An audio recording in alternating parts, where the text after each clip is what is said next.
जय जय शङ्कर हर हर शङ्कर जय जय शङ्कर हर हर शङ्कर जय जय शङ्कर हर हर शङ्कर जय जय शङ्कर.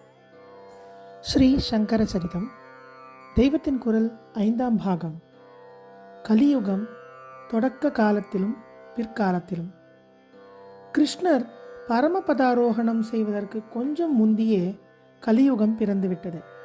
ஆனாலும் உடனேயே லோகம் முழுக்க கெட்டு விழுந்து விடாமல் பகவான் செய்திருந்தவை கை கொடுத்து முட்டு கொடுத்து காப்பாற்றி தூக்கி கொண்டிருந்தன. சக்தி குறைந்த கலிகால மனுஷர்களின் அனுஷ்டானத்திற்கு இயலும் வகையில் அம்சாவதாரமான வேதவியாச பகவான் வேதங்களை பிரித்து கொடுத்தார்.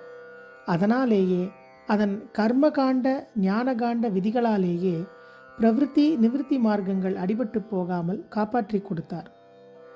அதோடு உபனிஷத்துக்கள் எல்லாவற்றிலுமாக பறந்து விரிந்து சிதறி கிடக்கும் அத்தியாத்ம தத்துவங்களை சாரமாக திரட்டி பிரம்மசூத்திரம் என்று ஒரு சூத்திரத்தில், அதாவது கயிற்றில் மணிகளை கோர்த்து கொடுப்பது போல உலகத்துக்கு தந்து ஞான மார்க்கத்துக்கு நிவிற்த்தி தர்மத்துக்கு விசேஷ உபகாரம் செய்தார். சர்வ ஜனங்களின் ஆத்மிக மேம்பாட்டுக்காக 18 புராணங்களையும் அனுகிரகித்து பக்தி மார்க்கத்துக்கும் போஷாக்கு தந்தார். இதனாலெல்லாம் கலி பிறந்தும் 2500 வருஷம் வரைக்கும் ஜனங்கள் பெரும்பாலும் நல்ல வழியிலேயே போய்கொண்டிருந்தார்கள். கலி பிறந்தது கிமு 3102 என்று திட்டமாக கணக்கு இருக்கிறது. பிரதி தினமும் வைதிக கர்மாவில் செய்து கொள்ளும் சங்கல்பத்தில் பிரம்மாவின் ஆயுசில் எத்தனாவது வருஷம், அதாவது வயசு என்பதிலிருந்து அதிலே எந்த கல்பம், அந்த கல்பத்தில் எந்த மன்வந்திரம், அந்த மன்வந்திரத்தில் எந்த சதுர்யுக சைக்கிளில் எந்த யுகத்தில் எத்தனாவது வருஷம், அந்த வருஷத்தில் எந்த அயனம், ரிது, மாசம், பக்ஷம், திதி என்கிற வரைக்கும் ஆதியிலிருந்து அப் டு டேட்டாக அன்றைய தினத்தை சொல்லி வருவதால் கலியுகம் எப்போது ஆரம்பித்தது என்று சந்தேகத்துக்கு இடமில்லாமல் தெரிகிறது. இதிலேதான் சுமார் 2000 வருஷத்துக்கு மேல், அதாவது இன்றைக்கு சுமார் 2500 வருஷத்துக்கு முந்தி வரை லோகம் ஓரளவு நல்ல வழியிலேயே ஓடிக்கொண்டிருக்கிறது. பின் குறிப்பு: ஸ்ரீ சங்கரர் சுமார் 2500 ஆண்டுகளுக்கு முன்னர் வாழ்ந்தார் என்ற கருத்தில் இவ்வாறு அவரது அவதார காலத்தை குறிப்பிட்டுள்ளார்கள். விவரம் ஸ்ரீ சங்கரரின் கால நிர்ணயம் என்ற பிரிவில் காண்க.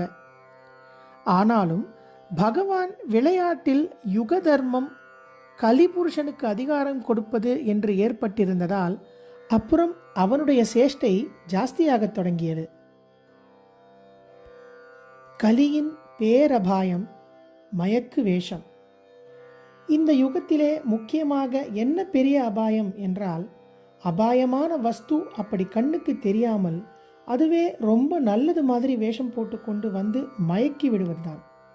அபாயத்தை அபாயமானது என்று தெரிந்து கொள்ள முடிந்தால்தானே அதிலிருந்து நம்மை ஜாக்கிரதை செய்து கொள்ளலாம்.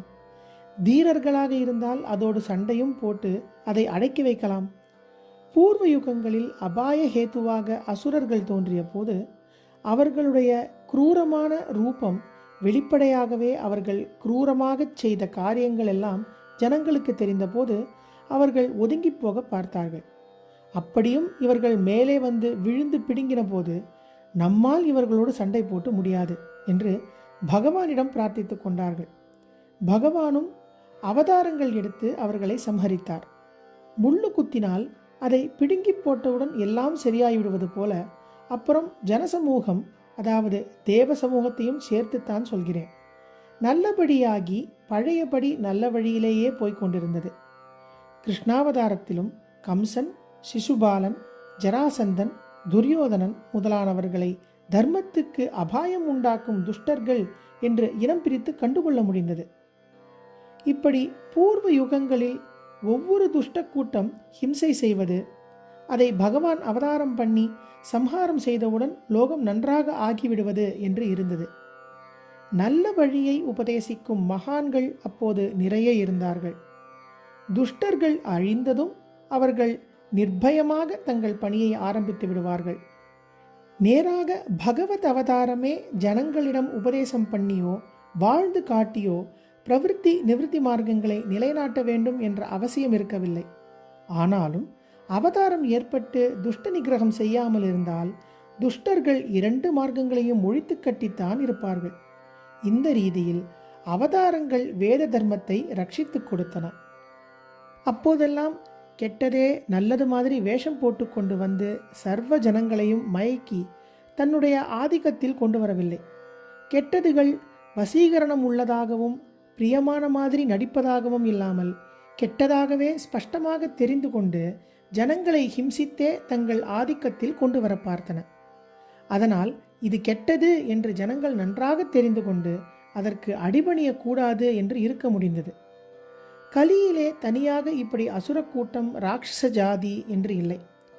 மனுஷ்ய ஜாதிக்கு வெளியிலே அப்படி இல்லை.